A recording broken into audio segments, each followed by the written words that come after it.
আচ্ছা বলো, তোমরা এই জিনিসটা তো সবাই মোটামুটি জেনে থাকবে। এটা হচ্ছে ভোগের প্রসাদ আমাদের বাড়ির পাশেই আর কি। ওখানে কীর্তন হচ্ছিল, তো মা প্রসাদ দিয়েছিল, মালসা দিয়েছিল যেটাকে বলা হয়।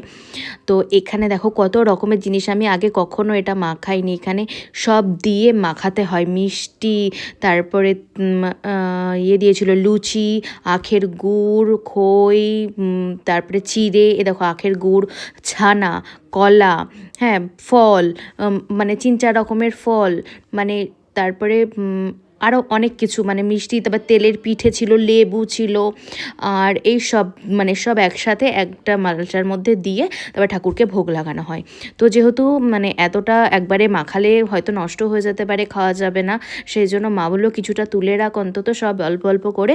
আর কলাটা তুলতে বারণ করলো, আর বাদ বাকিগুলো সব অল্প অল্প করে তুলে রেখেছিলাম, রেখে বাকিটা মাখিয়েছিলাম। আর মাখিয়ে সবাইকে দিতে হবে, সেই জন্য বেশ খানিকটা পরিমাণই মাখা হয়েছিল, আর মাখা হয়ে গেছিলো। আর এই ছোটো ছোটো দেখো গ্লাসগুলো রেখেছি, এই গ্লাসের মধ্যে দিয়ে দিচ্ছি, দিয়ে বাড়ির পাশে যারা আছে, যারা আর কি মালসা দেয়নি, সবাইকে প্রসাদ পাঠাতে হবে। আর প্রসাদ তো খুব একটা বেশি পরিমাণে লাগে না, তো সেই জন্য অল্প অল্প করেই সবাইকে, মানে এই 4-5টা বাড়িতেই দেওয়া হয়েছিল।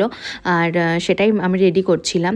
তো ভিডিওটি তোমাদের কেমন লাগলো অবশ্যই জানাবে। আর তোমরা এরকম ভোগের প্রসাদ খেতে ভালোবাসো কিনা বলো। আমি তো ভীষণ ভালোবাসি, আমার সত্যি ভীষণ ভালো লাগে। এর যে একটা গন্ধ, এই গন্ধটা দেওয়া তো প্রাণ একেবারে ভরিয়ে দেয়।